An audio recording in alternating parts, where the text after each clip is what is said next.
Hello everyone, it's my pleasure to be with you again tonight, dear viewers of Burundi Television. Welcome to this English news edition. Let's first start with the headlines. Burundi head of state Ndayishimiye calls on Burundians to stop selling their land to foreigners as it is a traitors act. He said so during his message to the nation on the eve of the new year. He added that patriotism training to the population is on this 2026 year's agenda.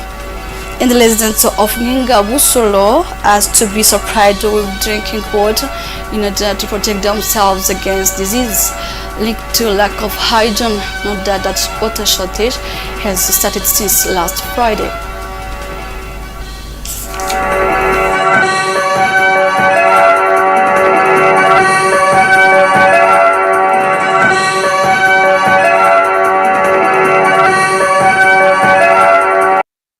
Welcome again. Thank you for watching us and Happy New Year, by the way.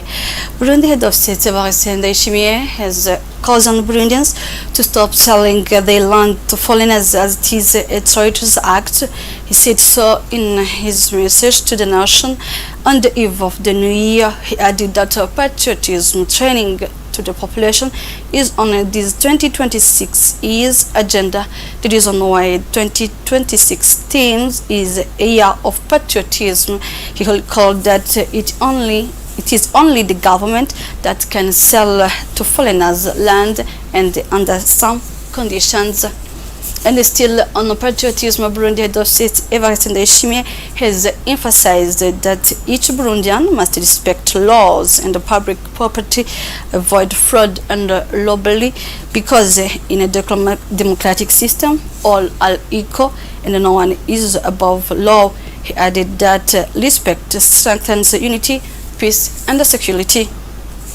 In the Muramvya, natives are called upon to contribute to development work accomplishment of Muramvya commune during the next 6 months. That comes from a meeting organized this Sunday at Muramvya. For them, Marcus Migwa has the details. Accompanied by Christophe Nemeimana, the president of the communal council of Muramvya, the communal administrator Elike Nkurunziza presented the key development activities to be undertaken over the next 6 months. According to him, the projects planned for Muramvya commune aligned with the needs expressed by the residents of its 45 hills.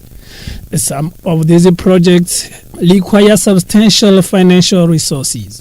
For this reason, Christophe Nemeimana called on for greater contribution from Muramvya natives, stressing the importance of their involvement in the implementation of these initiatives. Among the major development projects mentioned are the construction of a monumental landmark in Muramvya and the building of the Royal Stadium of Muramvya. Nkurunziza emphasized that local administrators are accountable to the people and must therefore serve their communities with dedication. Among the recommendations issued during this meeting held at Muramvya commune headquarters was the creation of a WhatsApp group for Muramvya natives to foster connections and potentially establish twinning a partnership with the cities in other countries. Similar meetings are expected to be organized for Muramvya natives living abroad with the goal of encouraging their active participation in the development of their commune. Now let's turn to education. While some public schools in Bujumbura city face lack of desks, one of the major obstacles to the good academic performance, competent authorities are asked to provide them with sufficient and suitable desks. In some public schools in the city of Bujumbura, there is a severe shortage of school desks. This situation sometimes forces 3 to 4 learners to share a single desk, which negatively affects the academic performance, according to school headmasters. Virginie Nyondiko, headmaster of Kamenge 3 Basic School, said that this shortage makes it difficult to effectively transmit knowledge. Domaides Duimana, headmaster of Gasenyi Basic School, explained that during exams, students are often tempted to copy from one another, which undermines learning. She also mentions the her school is damaged by a storm and heavy rains last December and is also facing lack of other necessary equipment. Although the government program to provide more desks is planned, school officials are calling for its rapid implementation to ease the burden on learners and improve school outcomes. Meanwhile, some public schools in Bujumbura are not affected by the shortage of desks. However, they face a common challenge: the lack of teachers, which remains a major issue, with some schools employing up to 10 part-time teachers.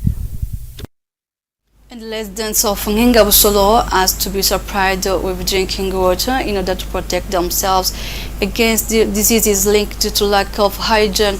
Note that water shortage has started since last Friday.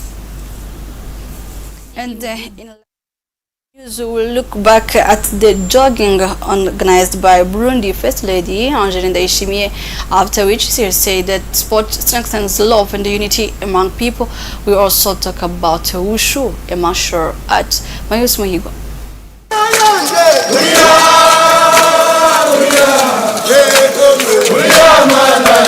Let's begin the sports roundup of the past week with the fitness event led by the First Lady of Burundi, Angeline Ndayishimiye, held this Saturday in Bujumbura. The sporting activity started in Mutanga Street on Sibuzai Avenue, continued through Sororezo, past the Ruyange neighborhood, and concluded at the National Unity Monument in Ikiriri, while participants engaged in physical exercises. During this event, alongside the residents of Bujumbura who joined the First Lady, several international guests also took part. Among them was the Executive Secretary of OPEDAD, Nardos Beranu, who expressed a satisfaction with the First Lady initiative and encouraged the other First Ladies across Africa to draw inspiration from her example. Burundi First Lady Angeline Ndayishimiye highlighted that sport fosters love and unity even among foreigners, as demonstrated by the presence of international guests. She encouraged Burundians to engage in physical activity as a way to maintain good health. The same sporting event continued on Sunday, while it began on Lord's named Kumatafari passed through Gisanema neighborhoods and ended in Gikungu at Gikungu High School, where a fitness session was held. Firema Nkurunziza, spokesperson of the First Lady, stated that these physical exercises aim to raise public awareness about the importance of regular exercise for health and the preparation of a better future. Burundian Wushu Federation organized its first ever junior competition this Saturday, bringing together children under the age of 17 from various provinces across the country. Well, this is the end of this English edition. Thank you for your attention. Have a fruitful week ahead.